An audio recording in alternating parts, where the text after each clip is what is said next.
അപ്പൊ ആരാണ് പോയത്, എപ്പോഴാണ് പോയത്, എന്താണ് അവസാനം കഴിച്ചത്? പോയതിന്റെ ഭർത്താവാണ്. മൂപ്പര് ഞങ്ങളെ കല്യാണം കഴിഞ്ഞ് 6 മാസം ഞങ്ങൾ ഒരുമിച്ച് ജീവിച്ച്. 6 മാസം കഴിഞ്ഞപ്പോ മൂപ്പർക്കൊരു പൂതി. അപ്പൊ 6 മാസം കഴിഞ്ഞപ്പോഴാണ് മൂപ്പർക്ക് പൂതി.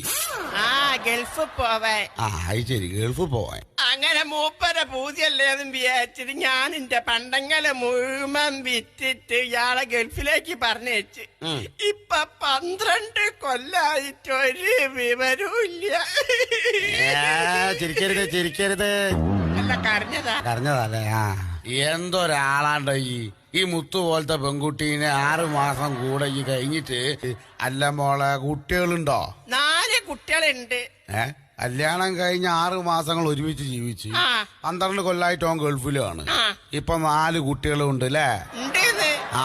എന്നിട്ട് 12 കൊല്ലായിട്ട് മനുഷ്യന്റെ ഒരു വിവരവും ഇല്ല.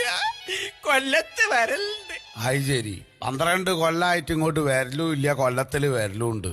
ഇപ്പൊ അങ്ങനെ കണക്ക് കൂട്ടുമ്പോ ഈ രണ്ട് കണക്ക് തെറ്റിപ്പോവാണല്ലോ. എങ്ങനെയാപ്പോ അത് കണക്ക് മനസ്സിലായില്ല എനിക്ക്. അല്ല, കൊല്ലം എന്ന് പറഞ്ഞ സ്ഥലത്ത് വരലുണ്ട്. അവിടെ മൂപ്പർക്ക് ഭാര്യയും കുട്ടികളൊക്കെ ഉണ്ട്. എന്തൊക്കെ ചെലവുണ്ടിക്ക്.